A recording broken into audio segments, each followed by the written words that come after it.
morning to you from wherever you're tuned to Afarmers Media. This is the Farm Drive with me, Jackie Mo kama kawa nimeingia ndani ya studio. I hope you've been keeping on well. How is the weather like wherever you are? Here it's the harvesting season. Kuna watu wame harvest ukwaju, commonly or also known as tamarind. Kuna wengine wame harvest mahindi, wengine maharagwe. How much are you trading at? Do you have a market? Talk to us, and probably we could link you to some of the markets, available markets that we know, and also tell us the challenges you're facing as you're harvesting. Like yesterday, it rained very heavily here in Kajiado County. So how is the weather like? But even if you walk today, hata huwezi jua, it's like kama mvua ilinyesha. So what are you harvesting, and soko yenye ubesikia iko wapi, so that we also link other farmers ambao wame harvest na bei. How much are you trading whatever you're harvesting? How much are you trading at? And today we want to talk about a very interesting topic on gender inclusivity in Kenya's agri-food systems. Most of the time you usually hear when you talk about gender and the issue of women not having access to land. What are your thoughts with regards to the inclusivity part? Access to land, access to finances. What brings the disconnect when it comes to women and men and youth accessing land?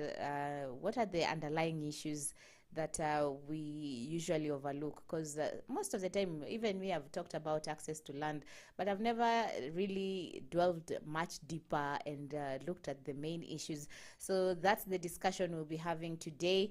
But before that, as the stories that have been making headlines on the news is still the ongoing drought situation that we've been facing, and I'll be talking to one of the experts who is dealing with farmers in ASAL regions, and on what exactly the organization is doing, how they're working with the farmers in the ASAL regions, and just to know exactly which areas have been worst affected, and which areas are also looking at being affected by the ongoing drought situation. I'll be asking our director to play that interview that I had earlier on with an expert regarding this issue. And there's so much to talk about. What are your thoughts regarding the issue of women inheriting land? This is an interesting discussion. I'll be joined by some colleagues of mine, and get to listen and hear their thoughts on their take on whether women should inherit land. Like, if you are a guy and you have a sister, would you accept for your sister to be given a portion of your father's land? Or if your lady is married in your home, would you accept for your brother's wife to inherit their land once the husband dies? That's the discussion we want to have, and we'll be looking at, as I told you earlier, the issue of gender inclusivity, and where is the women's and youth voice. We're not just looking at our country, Kenya. We'll be looking at this whole issue in the African continent. So keep listening and watching to our Farmers Media. Keep those comments coming in on our Farmers Facebook page. We are also on Twitter, Instagram, and on YouTube. Remember to like our posts, and give your comments on what you think. We'll also be having our trivia question. It's still on. I'm asking, using barriers to prevent pests from getting into an area is an example of which type of pest management method? Using barriers to prevent pests from getting into an area is an example of which type of pest management method? Is it biological control, mechanical control, or chemical control? Send in your answer, and you never know, you could be the one who's walking away with our goodies that we'll be giving out at the tail end of this show. So do stay tuned. We'll be having that conversation with an agricultural expert who is dealing with farmers or working with farmers in the ASAL regions. Let's listen in and find out what the situation is like in the northern region. Keep watching Afarmers Media. We'll be shortly with our topic and contentious issue of today. That said, this is the evening farm drive, and as I mentioned earlier, we are talking about gender inclusivity in Kenya's agri-food systems, and a promising transformation has already started in Africa's farmland. Family farmers are increasingly using innovative approaches and scientific research combined with traditional knowledge to increase the productivity of their fields, diversify their crops, boost their nutrition, and build climate resilience. These shifts can go much further with the addition of digital tools, increased links to market, and greater efficiency along agri-food chains, especially if the private sector and national policies also support the effort. This comes amidst the conversations we've been having with matters to do with the ongoing drought situation being experienced in the ASAL regions. And I want to have a discussion with Noah, who is an expert with matters food security. Noah, thank you so much for making time to join us in today's edition. Yes, and briefly tell us who you are for this benefit of our new audience who are listening to today's show. Who is Noah and what exactly do you do?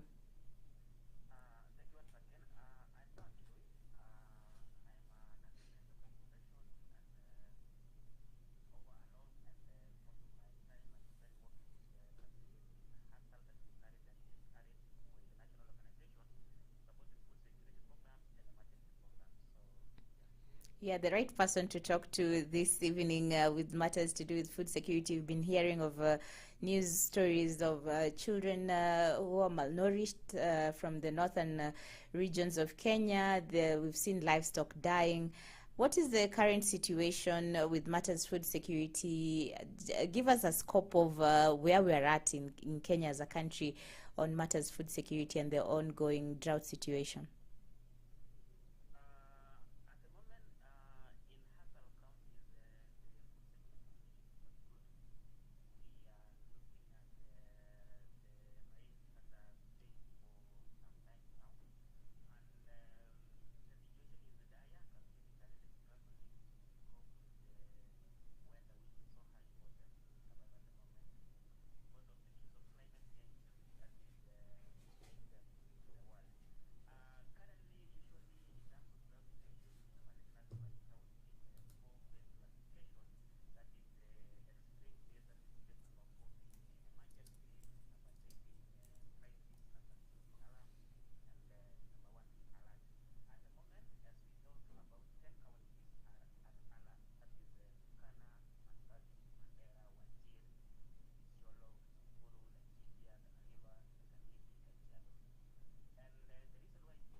Urgent attention in terms of treatment.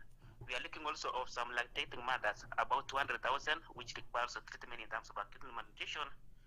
We have also seen the documented figure so far about 4 million livestock that have died. That is because of the starvation in terms of lack of enough pastures, long distance trekking to look for water.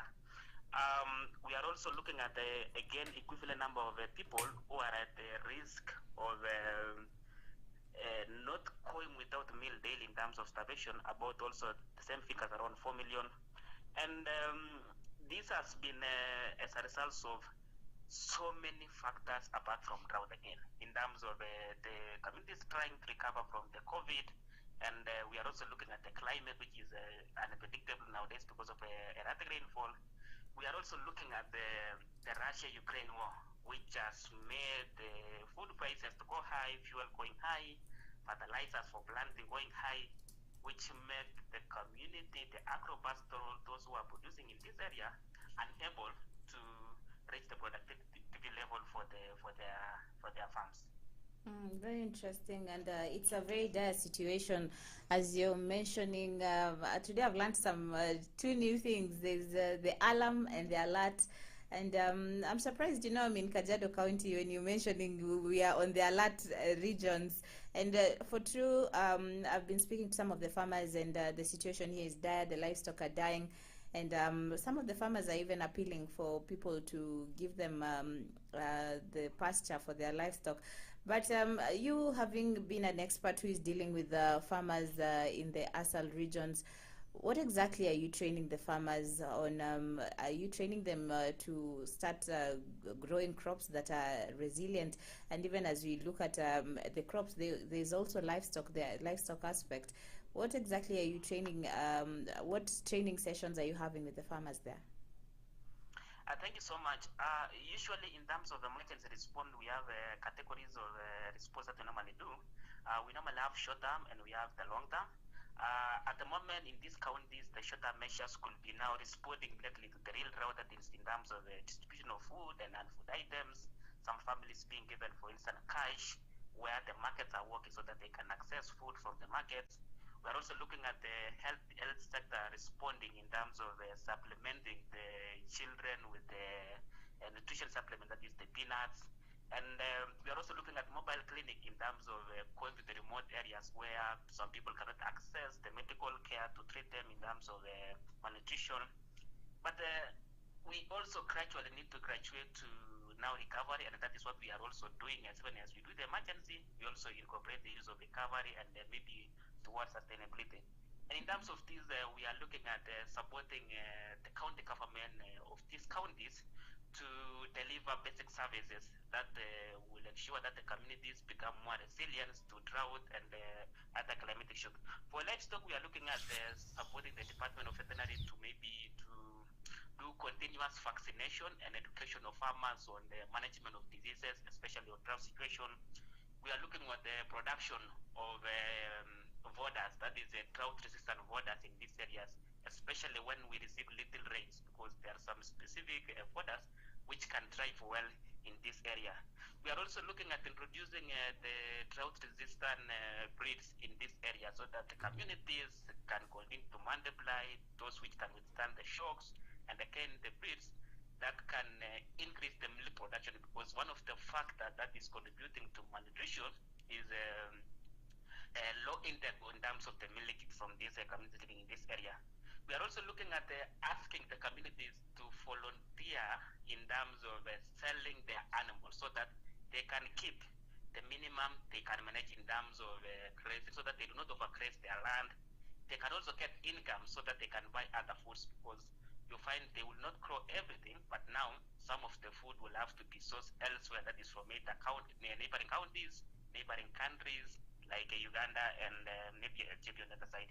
In crops, we are also encouraging the pastoralists that going forward, because of the climate change, they will not sustain the way they are living, because if you are to sustain pastoralism the nomadic way, you will have to have a large number of animals, which will mean you have to have a large grazing, enough pastures. But over time, because of the challenges that we have mentioned before in terms of the rain failure and availability of water, going forward they will not manage. So we have been asking them to diversify their source of livelihoods.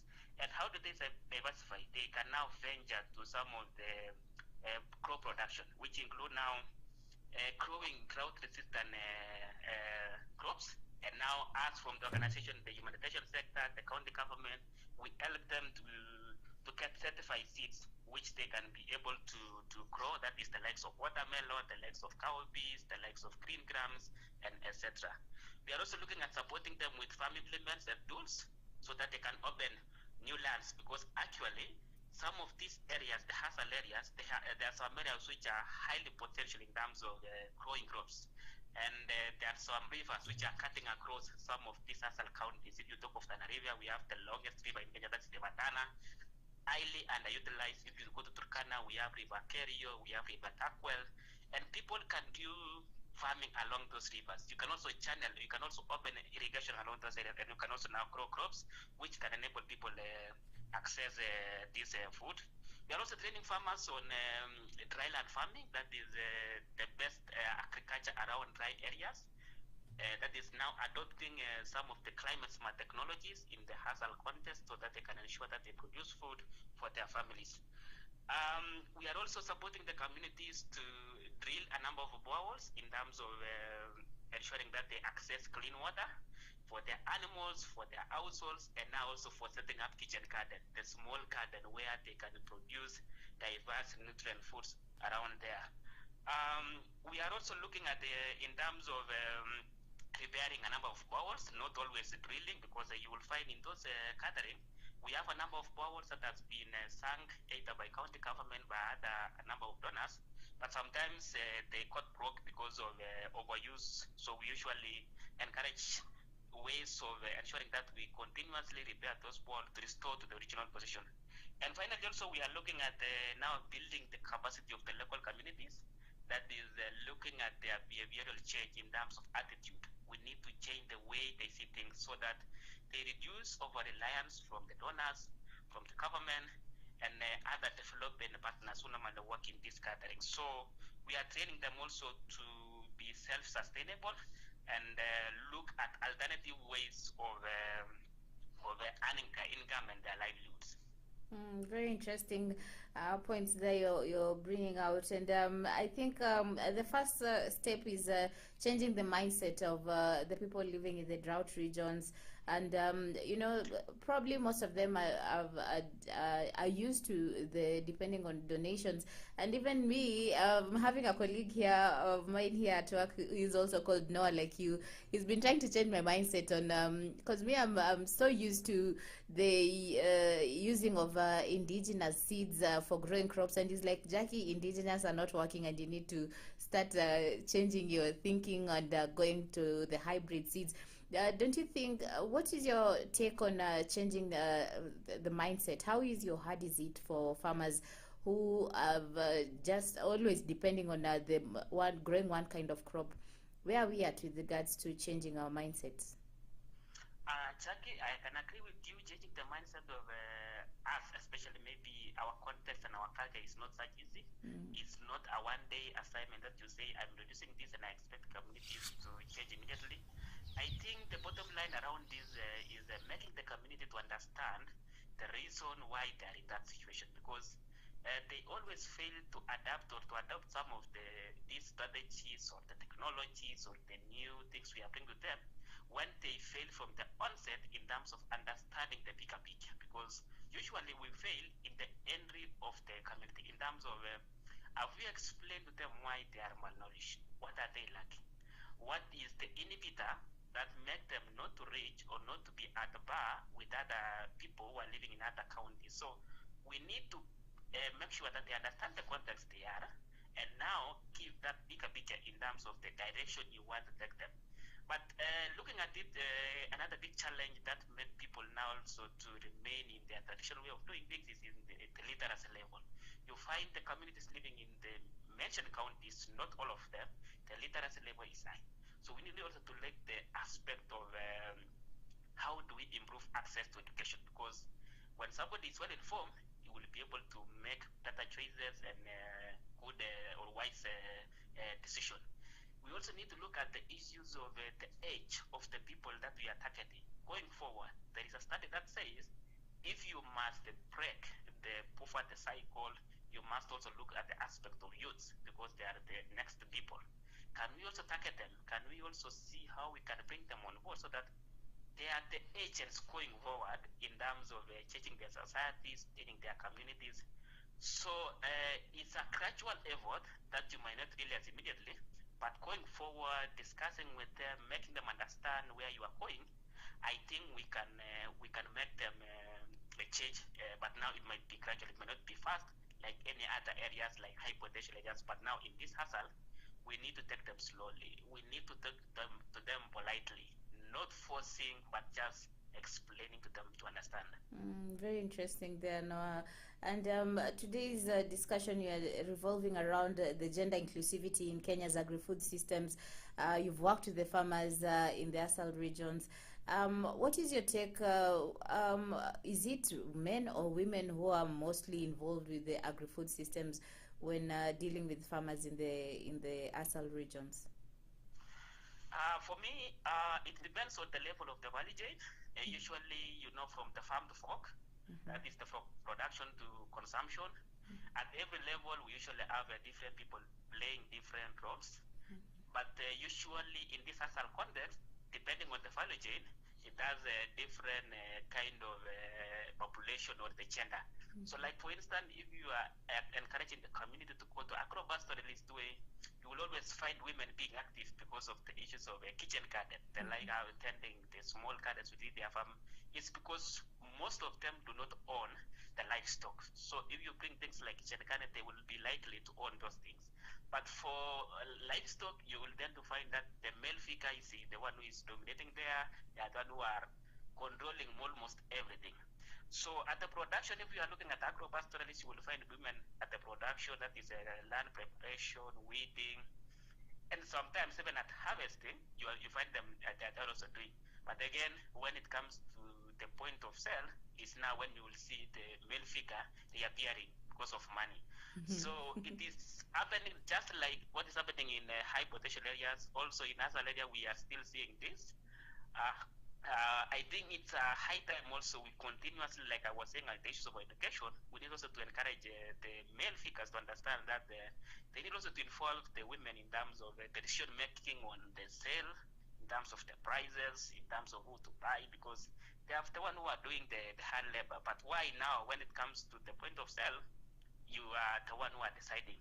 But this is in the context whereby you are doing for commercial, that is especially irrigation scheme in ASAL areas, because kitchen garden, in Hessen, of course, you might not be harvest enough to sell, but just maybe for your consumption.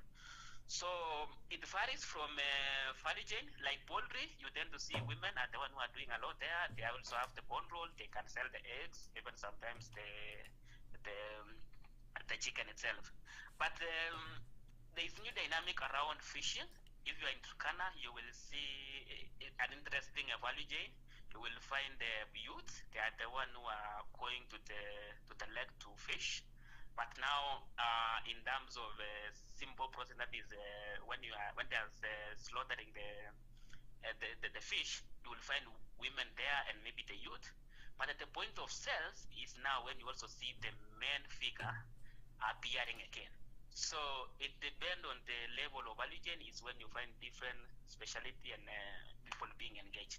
But in totality, women and youth are still sidelined. You will find that the vulnerable people in society, even at this moment, they are the people, because they are not well empowered. When we have this kind of drought, when we have this kind of shock, they are the people who are vulnerable or at the verge of losing their lives. Very interesting. I know, Noah, you're rushing because you're having other programs to deal with.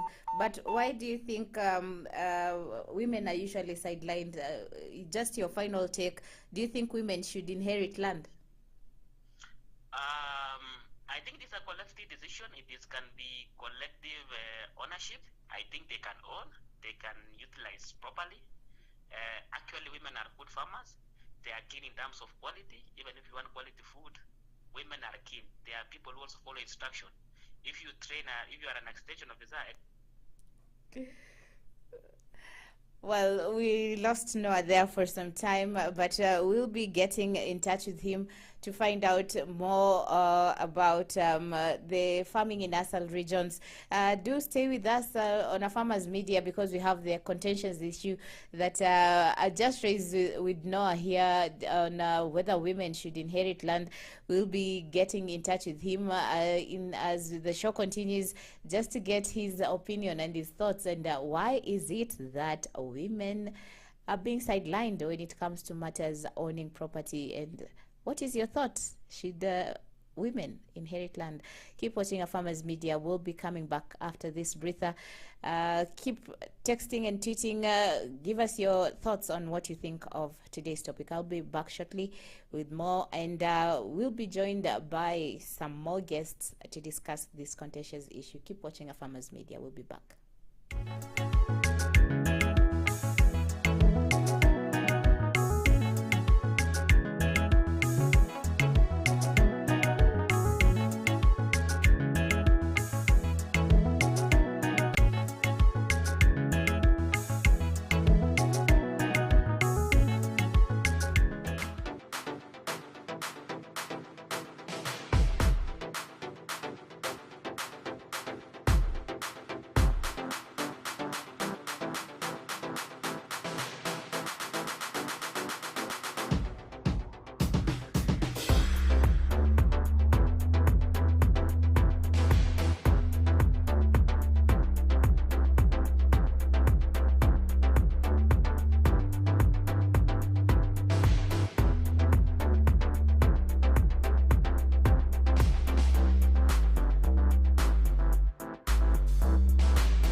love the way my director usually says, counts down, and she's like, you know that guy who you talk to. Karibuni to the evening pub drive. I hope you've had a nice listen of the interview we just had. I'm shocked Did you know there are 2 A's when it comes to drought? There's the alarm and the alert regions that people need to look out for. So the alert are regions that are worst hit, and the alarm are regions that are facing, like they're on the verge of facing drought. And Kajiado is on the alert. Alert. That means we are worst hit. Huh? Drought. Kajiado is worst hit. It's crazy, man. It's so bad that my neighbors, and again, Jackie, when I was to introduce. By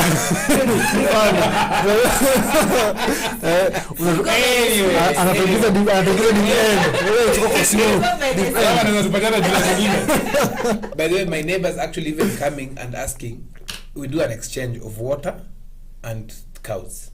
What? Is that Yes. serious? No. Yes, they're actually telling me, please, I have 50 cows, I'll give you 10. Hizi zingine zikae tu hapa, ziko zinakunywa maji. What? That's what I've been dealing with the whole of yesterday and today. So I'm wondering, okay, zikikaa hapa alafu ziibiwe. That's crazy. But it's bad. It's very bad. It's very bad. It's a very bad state. Actually, the conversation I was having with another guy called Noah, just like Noah. Oh, by the way, Simuji introduced. There's our Noah. Noah Safina kwa Noah watatu tunajua. Noah Nasiari Kadima. Inaitwa Noah Kirui. Noah Kirui. Yes. So mining. My word Kevin not anakujua. Okay. You won't know what My worry is what is government doing? Because Kajiado is still very, very, very fertile. But what is happening? Where is the disconnect? I'm still thinking of what the disconnect is. Because me, actually, when I usually hear of drought, me nafikirianga tu Northern Kenya. Yes. Northern Kenya. But now if you're getting at as worse as Kajiado. You know, it hasn't trained. Even the rain this year was not enough. It wasn't adequate. Yeah. It wasn't adequate. So that means, and then what we're also facing is that you had 50 cows this year. Your brother had 20. Another had 60. They all gave birth. So you have double the number, yeah. So you see, it's double, and the worst case scenario is that the available resources is not enough even for you yourself. Well, it's just a terrible situation, but that's another topic for another day. But no, we need to get the CEC of Agriculture for Kajiado County, because there's an article I saw. She has passed a law where she's restricting the herders from working with the animals. I don't know if you've heard of that. No, if you don't work with the animals, so what do they eat? Mchanga? We need to do something. We Huh? need to But see, I think as we're looking at that, something else we also need to ask ourselves is, what is the remedy of this before waiting for government? Is there a possibility of probably fodder management system? You know, so that what happens is that you find if you have 100 acres, probably 15 or 20 acres is dedicated to that. Yeah. Probably because they cannot sell their land. They cannot sell their cows. And all the animals, yeah. And Yes. they also cannot regulate the number they keep. But then, you know, the conversation I had with Kirui, I was asking him, because he deals mostly with the farmers in the Asal regions, and he was like, they're trying to actually explain to the farmers who are in the drought regions to change their mindset, because it all begins with the mindset, changing of your thinking, because you cannot be having 100 cattle and they're all dying because of drought, and you're still keeping them. It makes no logic, you know, at the end of the day. So it's changing the mindset of people, and that brings me now to our topic of discussion. Yep. And I think we have a very nice video that has been done regarding this topic, and we're talking about gender inclusivity in Kenya's agri-food Kwanza kabla systems. tuende huko, kuna jamaa former governor in the news. Amesema kama if former Zimbabwean president the late Robert Mugabe was alive, he would not have boarded the bus carrying Africa. Someone that said You're allowed to on that, someone said there's no dignity in poverty.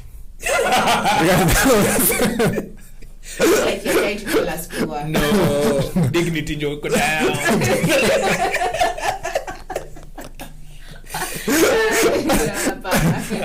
No, Anyway, I don't let Anyway, no show. Wengine.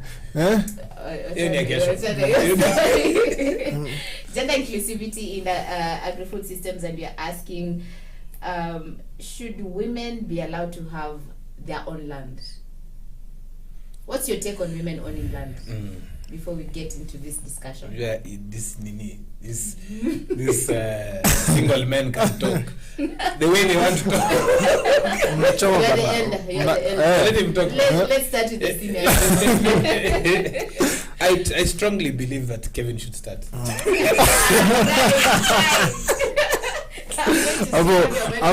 May talk about the end, but I will try. Yes. My belief is this: anybody can own land. Tuwezi weka agenda hapo. Anybody, if you can produce, you can have land. But agricultural wise, we should allow women to have access to land. Why? Because women do more and are better in decision making when it comes to farming. If you're given a chance, probably your girlfriend or your wife, between buying your wife a car and land, and just giving it to her, kabisa, this one is yours, the name is in your, the land is in her name. If it's okay. Which one would you give to your wife or girlfriend? I can give my wife, not girlfriend. I can give my wife a land to her name.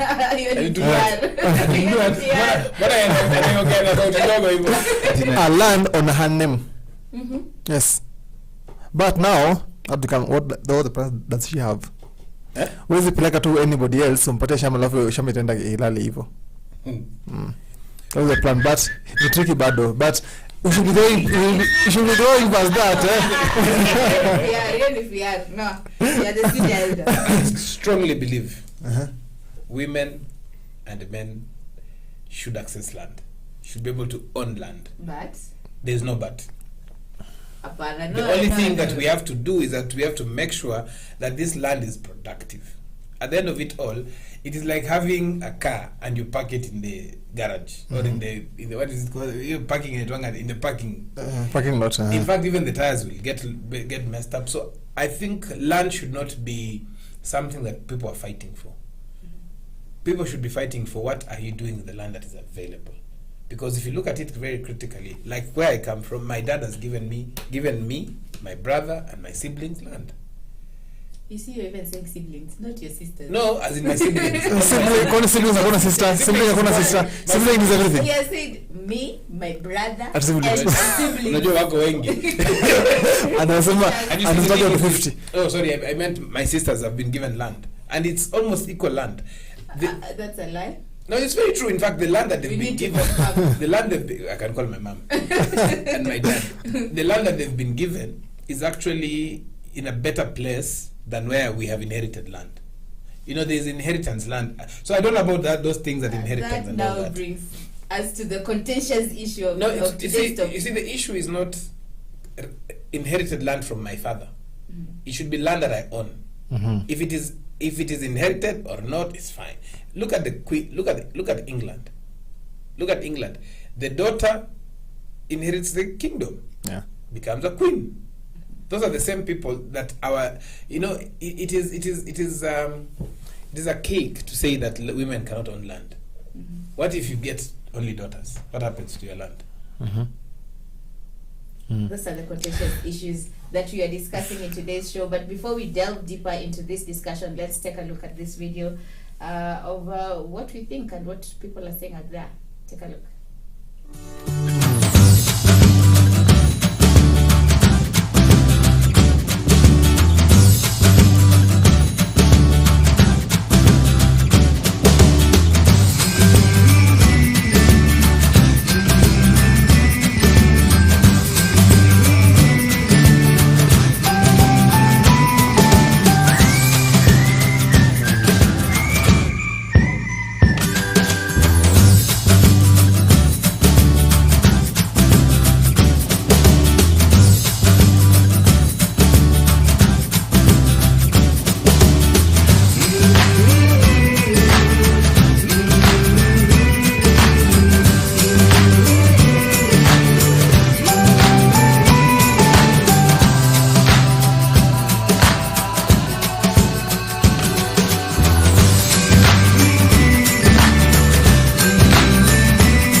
inaitwa hitirafu ya mitambo.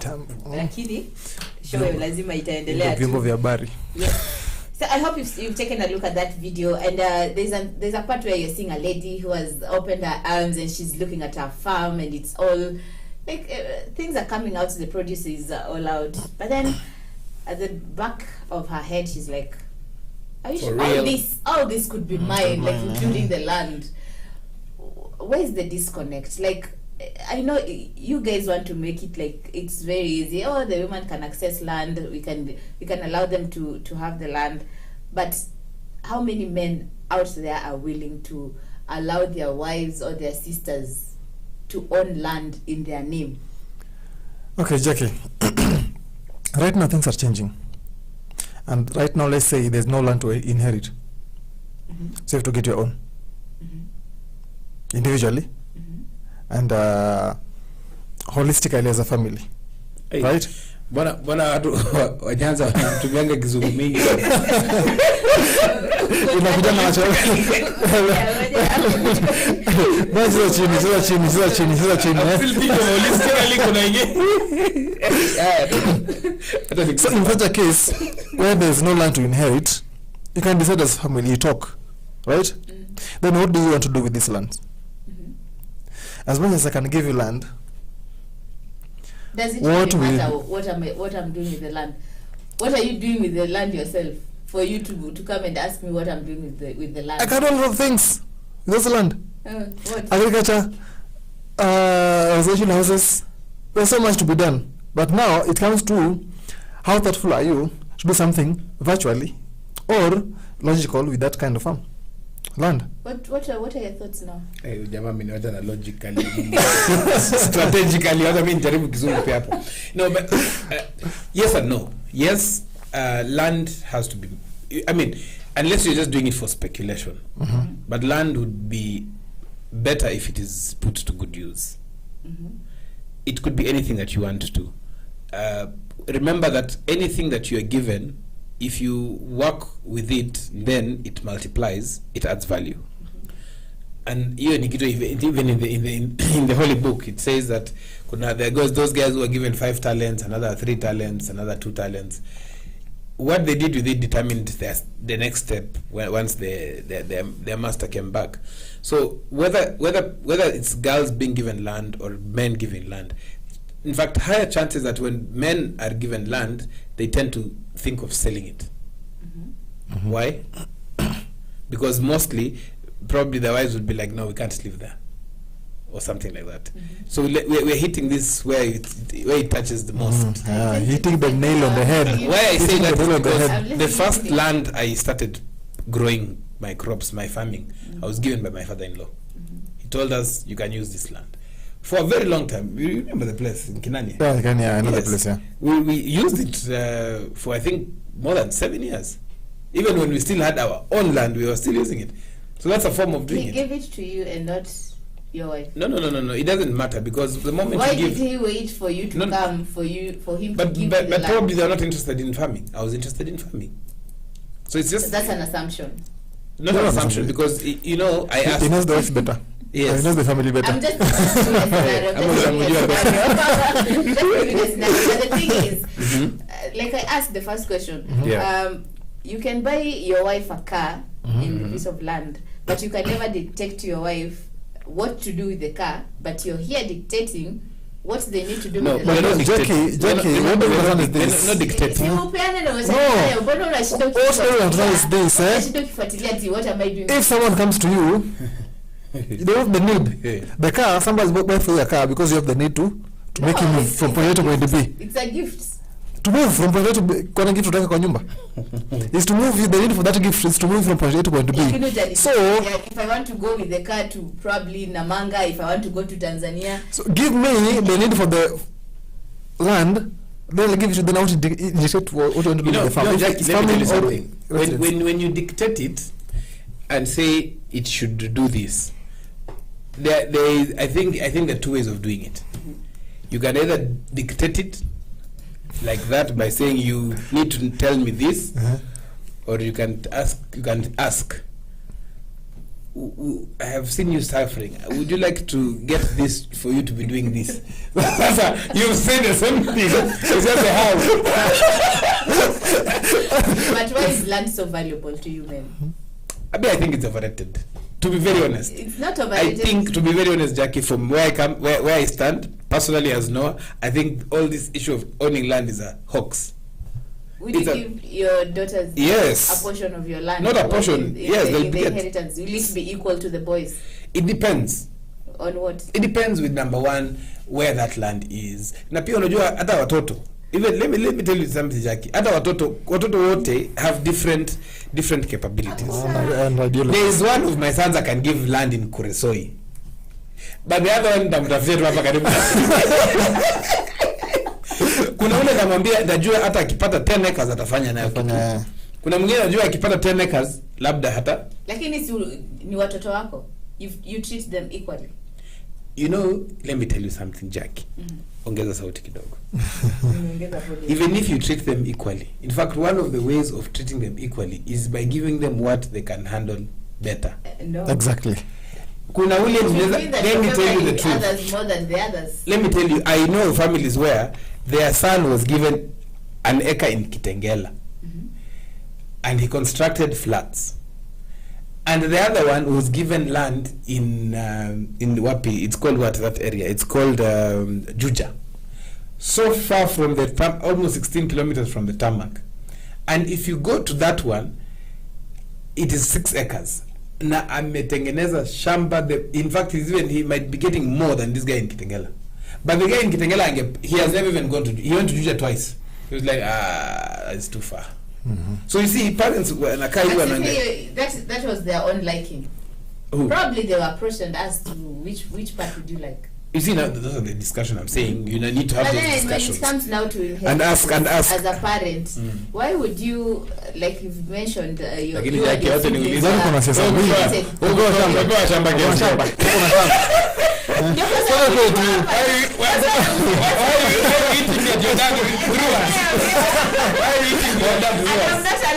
talk to them. We are making us. We need to even land even if we get married. Labda ulipata mwanaume fake mzee kana nikipenda wewe utapotea. Disclaimer. Utakujiwa. Labda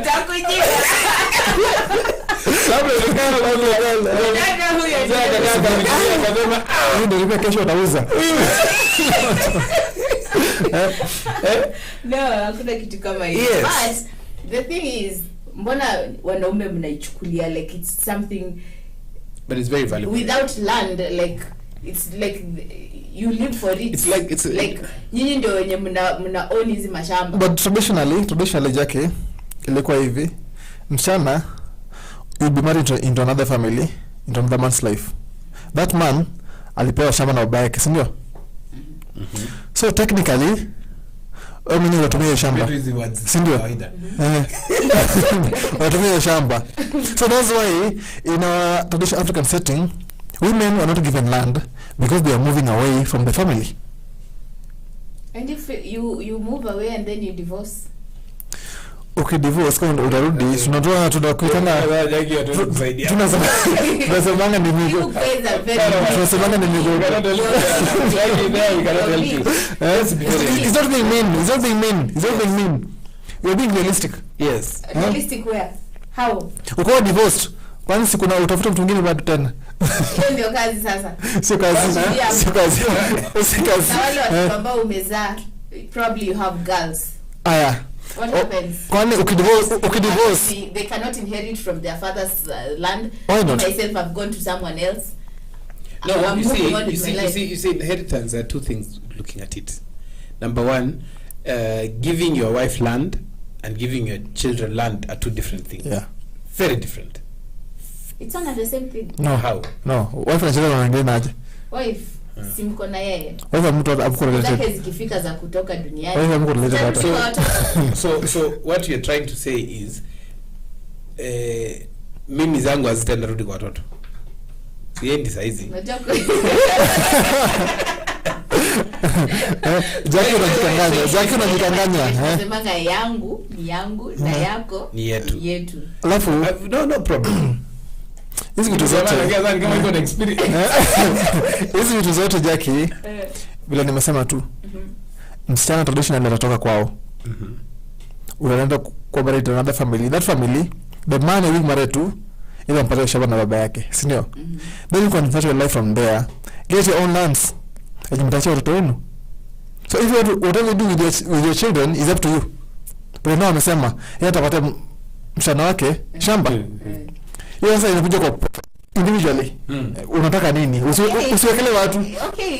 Let me ask you a question. I know your email address. Vile Aisha. I know it. I'll tell you. I'll show you. The email, the private email. Why do you take... I've seen some women who do not take up the husband's names, and some have to say hyphen that one. Karibu niseme ya Jackie. Shida tu hawezi change kabisa.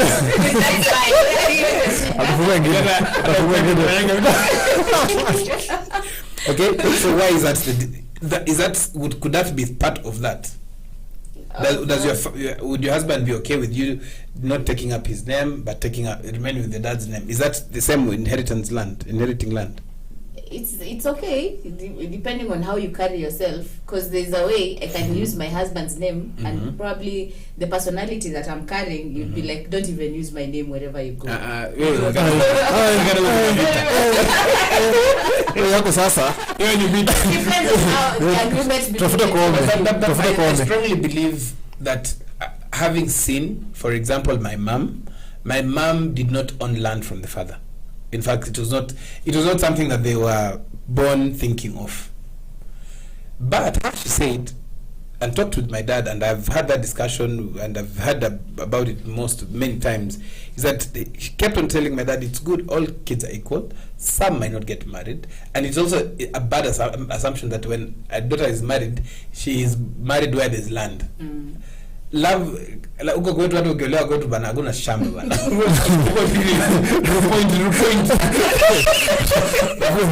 Labda ujenge Simba. Sasa alafu tatu Simba iko hapo kwa gate kama nini ile guards house.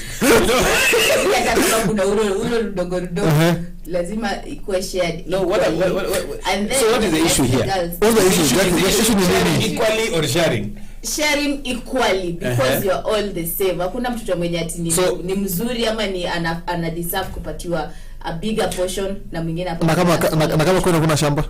Kama kuna shamba. Mwezi kwani mnaishi wapi? Kwa hewa. Kuna wengine shamba ni Kitengela. Kuna shamba yenyewe? Very true. Mko na nyumba imechukua almost compound mzima. Wewe unakuwa wakubwa, na move out, unapata shamba hapo ya kupewa. Hakuna. Isu kuna watu wana shamba. No, zote za lazima kuna watu wana shamba. Ukishakuwa mkubwa move out, utafuta kwako. Come out on the succession law by the government, and it talks about the Matrimonial Property Act, which reinforces the equal rights for both spouses when they own property together, and grants some rights to women landowners. That brings the issue of but children. I strongly believe that is a very different discussion. That's matrimonial. No. It comes into play because I beg to differ. Matrimonial land and inherited land is different things. They are one and the same. No, they're not. They are one and the same. Because matrimonial, it means labda land we bought together, yeah. We've done this together, yes. but not necessarily land that inherited from my father. My children. Remember, even you as a woman, your children can also inherit your land. Yes. So that is different from matrimonial. It's the same. Let me make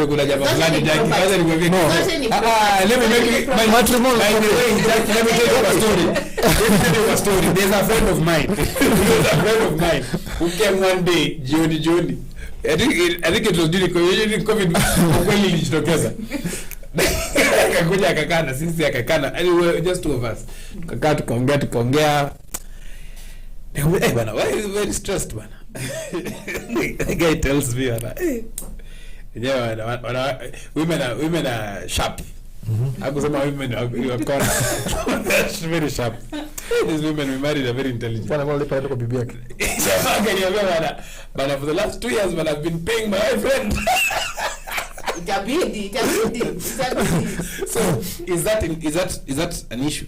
If it's matrimonial, can I also inherit your land in case me I don't have land? You have land. Can I inherit? Like inherit how? Your land. Give me Can your husband inherit your land? Yes, that's what usually happens. What? How? When you bought the just No, you have bought yourself. No, it's yours. It's yours. Jackie. Yes. It's yours, not your husband. That's yours. Does he even know? Because you're putting us in this situation. No. You can never react to a bad president. And on that topic, if you define matrimony, it's two people, Why did right? you want It's two people, husband and wife, right? Yes. Matrimonial land is what to pick together. Yes. Wewe Jackie na mzee Yes. maana kununua shamba as two people. Yes. But then kuna watu wawili. That's not what you call matrimonial land. Yes. But whatever my father gave me is for me to decide what to do with it. It's for you to umesikia vile ameongea kama Afrika. Yeah. We are still on the matrimonial property. Yes. I'm giving an example of my father and mother. Yes. They bought land together. Why is it that my father is the one who decides who should inherit this land when we bought it together? No, I'm sure that's they will. culture. It's the culture. That one is What you. do you mean? That What do you is your mother. That's the mother and father. Usipeleke Kisii tuongee na yeye tusikie. It's what is happening. No, but you What see, is happening? let me tell you something, Jack. And I know I'll tell this to women. You can control how your husband thinks. It is up to you. My mother came from a broken marriage. Very broken. My mother is the only child, listen to this, of the father and the mother. But this other side, my grandfather had 12 children. This other side, my mother had 16 children. She is the only one who was the child of the father and the mother. Her real brother who shared the mother died. But my mother sat down akasema, how do we go about this? Sina nguvu ya kununua mashamba, kutafuta mashamba na kila kitu. Bwana yangu siko na hiyo nguvu. Nitajaribu tukae hapa vizuri. In the end, my children will also benefit. Lakini saa siku hizi my friend, hizi kila mtu na maisha yake. Unajinana na yeye ndio class.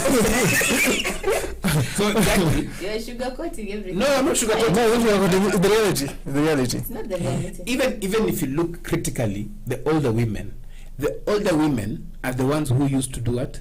To keep the title deeds of the Just land. keeping. No. But if they wanted to sell, But they you had know, to at ask the for end of the permission. day, you know, in ancient times, in our grandfathers' time, selling land was like a taboo. Even now, if you have land, labda kama umefinyana kabisa mahali, ndio utauza. I'm telling you the truth. But vile kama hujafinyana sana utauza. So the women are the ones who used to keep the title deeds, the property yo. And even now, before you buy land, what happens is even your wife has to give consent. And input matters. But now, you are talking about buying land together. Giving ideas a way to buy doesn't mean you bought it together. there are other things that the woman does. It doesn't have to be monetary. It doesn't have to be. Like you're talking about those are opinions. What is actually You don't give me idea. No. Tukienda kununua ng'ombe, useme baadaye ununua ng'ombe white. Kwani sawa, si ulitafuta pesa na si mimi nimekusindikiza, kwani hiyo ina jenye nimetoka kutoka wapi? Jackie is trying to say. Jackie is trying to say ile pesa nalipwa leo nikakoshwa yake Exactly. Something. The law inasema hapa. And when land is being apportioned after a divorce, the law takes into account factors that other than how much each person in the marriage paid for it, meaning a woman's non-monetary contributions, including domestic work, management of the home, child care, and farm work, give her the right to more if not all, of the couple's land. Umesema it takes account factors. When you're looking for money, you left me at home with the kids, didn't you? But unjua ni nini umesema aje? When you are looking for money, I was pregnant for 9 months. You're contradicting yourself. You're contradicting yourself. Umekaa nyumbani, hii shamba ni yangu, ninapatia watoto wangu, si watoto wetu.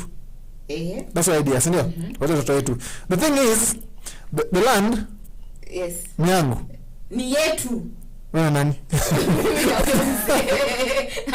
Nile ninua hata kwa title deed labda land ni yako. Umesikia tu leo imesema vizuri. Si lazima. Kwa title deed, wewe umecheza kiwewe na nikacheza kimimi.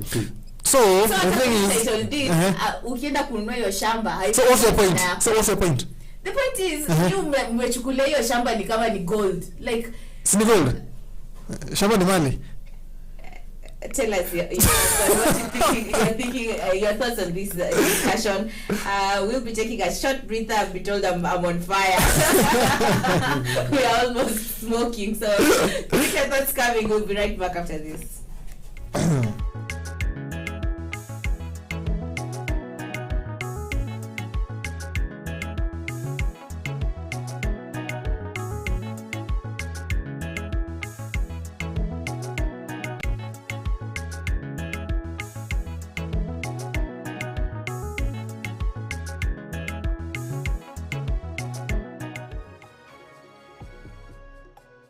Melon is a trailing vine in the gourd family. The word melon can refer to either the plant or specifically to the fruit. Watermelon is a type of melon that is sweet and refreshing fruit. Watermelons can either be grown on home gardens for small-scale farmers or large-scale depending on the market demand. You can either transplant or plant watermelon seeds directly. For best performance, plant watermelons in hot, sunny locations with loose, fertile, well-drained soil that is rich in organic matter. It is best to plant watermelons on raised rows and ensure that the soil pH is between 6.0 to 6.8. On average, it takes around 3 months for a watermelon to grow from seed to mature fruit, with smaller varieties having shorter growing times than larger varieties of watermelon. Watermelon growing, if done rationally and on a scalable basis, can be a good source of income.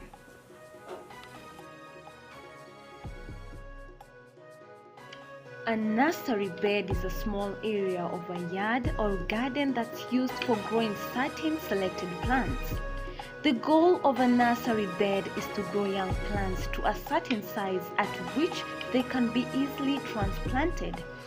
A nursery bed can also be used to evaluate plants to see if they are worthy of planting in the larger garden, to observe their growth, habit, and color, or watch them for pests and diseases.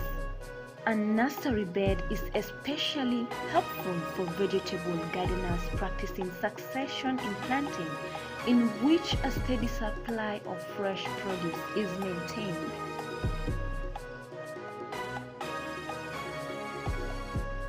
Mahindi yamekuwa chakula kikuu katika sehemu nyingi za ulimwengu na jumla ya uzalishaji wa mahindi kuliko ile ya ngano au mchele. Mbali na kuwa mahindi ni chakula, pia hutumiwa kutengeneza ethanoli, chakula cha wanyama na bidhaa zingine. Kunayo mahindi ya gume, mahindi ya ganda, yani popcorn, mahindi ya unga na mahindi matamu. Mahindi yanalimwa sana kote ulimwenguni na kiwango kikubwa cha mahindi hutolewa kila mwaka kuliko nafaka nyingine yoyote. Shamba la mahindi linaweza kutayarishwa kwa kutumia njia za kawaida au za kilimo cha uhifadhi. Kilimo cha kuhifadhi ni pamoja na kunyunyizia dawa za kuulia wadudu zilizopendekezwa na wataalamu wa kilimo. Unaweza kutumia trekta au njia ya mikono kufanya kilimo cha mahindi. Ni muhimu kuandaa ardhi mapema ya kutosha kuruhusu magugu kukauka na kuoza kabla ya kupanda.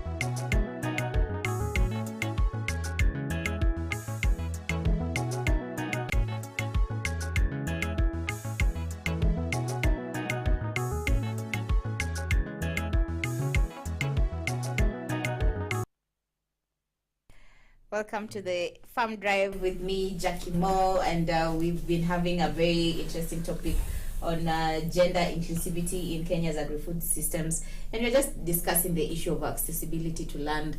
What do you think should be the role of women when it comes to the... Now let's leave land a bit and look at the inclusivity of women in our agri-food systems.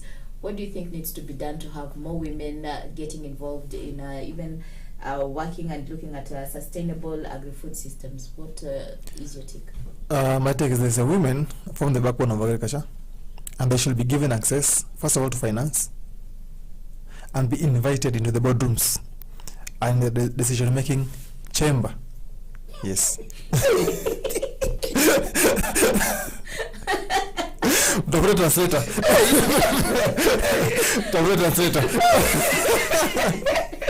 And the lad too. But you're not if you do this, because traditionally women used to run agriculture, they can do things better than men when it comes to farming. We need to trace back our steps and make them lead in agriculture. Then we can now just offer support. Yeah. Then we'll be way far in agriculture. It's very interesting. Like you mentioned all the other things, but you didn't mention access to land. So ulisema tuachane land. Ama umesema when you say this Jackie, this is give the women living land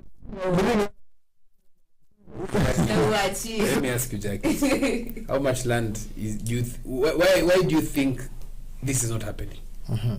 Because men are mean. Wow, how? No, let us be very specific. Let's not generalize. Don't use men in that sentence. Sema, Jackie, sema, mimi Jackie Moore kutoka kwetu ABNC address C atupe shamba. I can lie with thousands of women. Hata mkishaka nitafute signatures as and does. Jackie, if you ask your dad why they are not giving land, what does he say? Umemuuliza? Kutoka kitambo. Umemuuliza. You remember you might be watching this. Ulimuuliza? It is true. Ulimuuliza? Kutoka kitambo wana. Ulimuuliza? Why? You have to ask why. Why bwana wapewi? Probably the reason Kevin came. Now you have your dad. Kevin gave. So you me my dad. And I'm very sure my dad and I'm sure I'll be married to someone. I'm sure who you don't even know. I'm sure my dad is older than your dad. No. But here anapatia watu amepatia wasichana equally. Just be honest. Hakuwapatia equally. That is very true. Why? That is his reason. That is his reason. That is his reason. Because ina reciprocate. Kama tungekuwa tunapatiwa land equally, mimi nimetoka kwetu niko na shamba na wewe na shamba. Ingerudi tu hakuna mali mnaumia kama wanaume. There's something called personal decision making, and that lies on the parent. Mimi sisemi. Lakini vile nasema. What is the role of women in getting a sustainable agri-food system? No, I strongly believe that if women are given same access to resources, including land, yes, then there'll be less people hungry. Very true. For one main reason. Lakini wasikiza wapikangi. Jackie, because I don't see her carrying lunch. I only see one of our own carrying lunch. Two of them carry something. But Jackie, don't have to.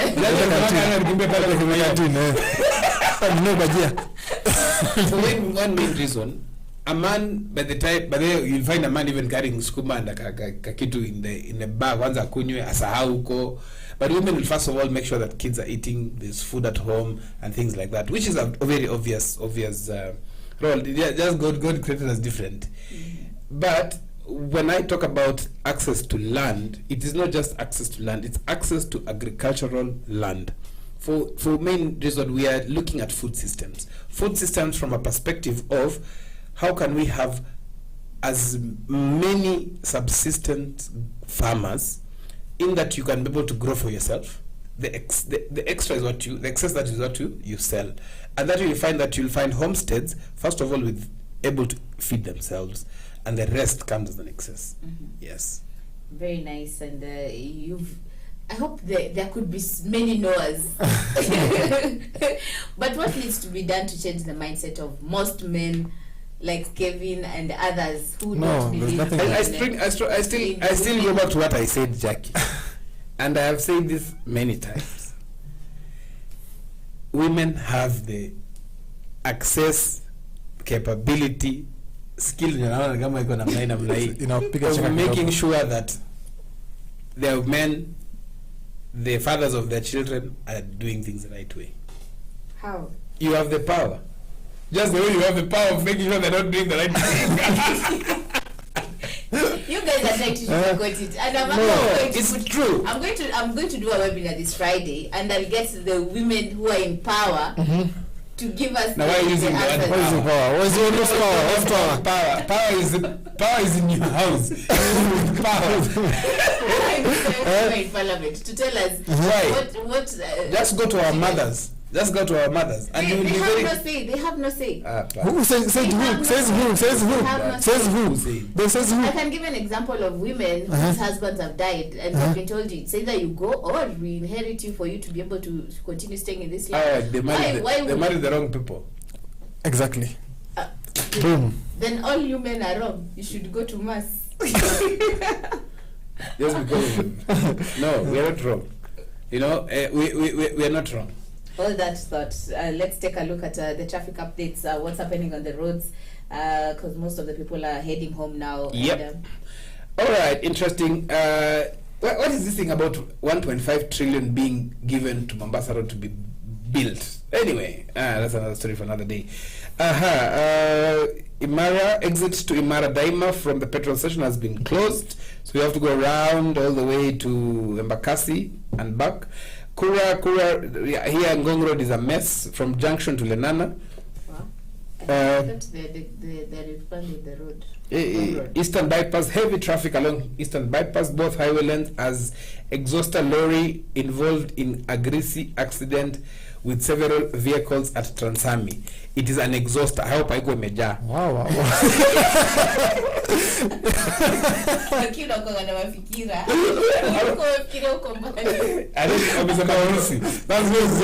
exhauster It's a very serious accident. It's a very serious accident, as we can see here. And then that road is very small. Yes, very small. So that is the accident on North Airport Road. And it's exhauster. Kuna mtu ameshuka kona amesema fuel tanker. Sasa ni fuel gani? Unajua pia kuna biogas.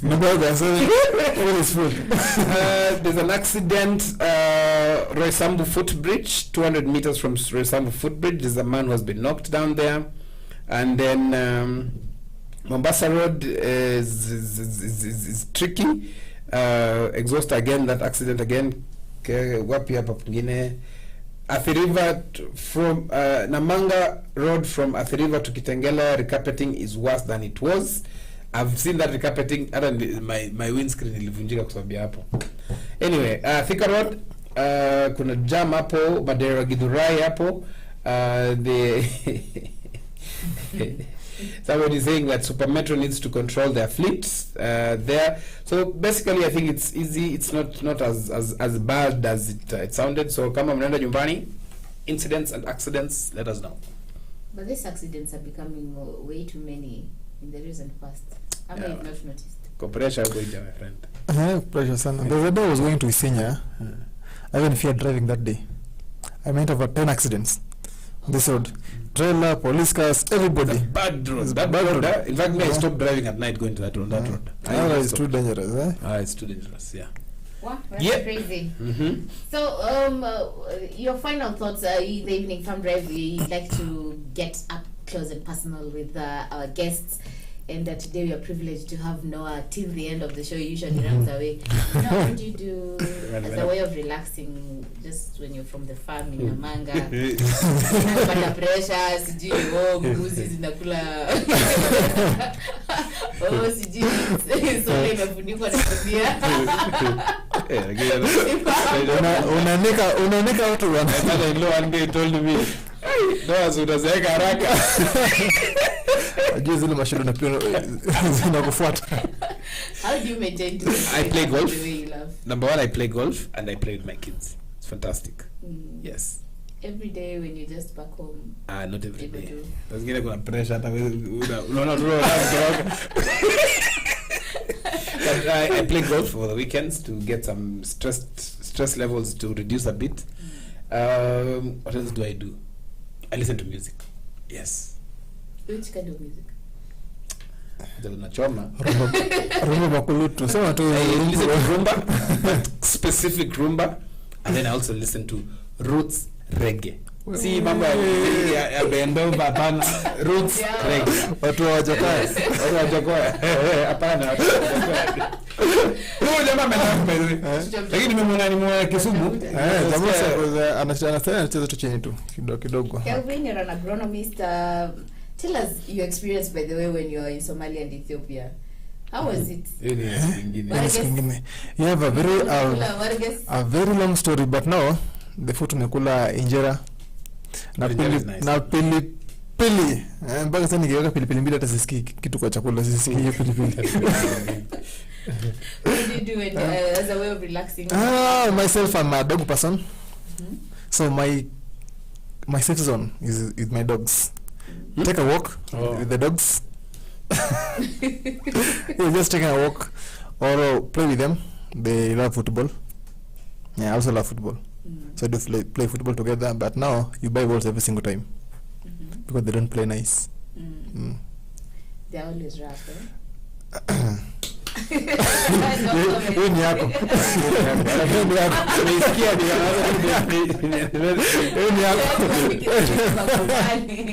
You don't ask me what I usually do as a way of relaxing. You tell us. Pombe ndio kama kunywa uji. Hata kama kunywa uji. You find out. No. Ama ni kudance kanungo pia ni sawa. It depends on the day of the week, so shajijazia. Lakini do watch movies, by the way, movies nyingi sana. So yeah, that has been the evening farm drive. Keep the conversation going, and that's on our trivia question is using barriers to prevent pests from getting into an area is an example of which type of pest management method? Using barriers to prevent pests from getting into an area. Pest ama pest? Pests. No. Using barriers to prevent pests from getting into an area is an example of which type of pest management method? Is it biological control, mechanical control, or chemical control? Take part in the trivia question, and you could be one of our viewers who is walking away with one of our goodies. We are waiting for any one of you, the first one who will actually respond to this trivia question, probably tomorrow morning or the mid-morning or the evening drive, will be walking away with that gift hamper. Now, our quote for today comes from Samuel Johnson, who says, agriculture not only gives riches to a nation, but the only riches she can call her own. Wow. That has been the evening farm drive. You've been who? Have been Ocean Kevin. Bwana mzee utendi Ocean Kevin. No one is saying kalima. And I've been your host. Again sema tunagawana leo. Tunagawana leo.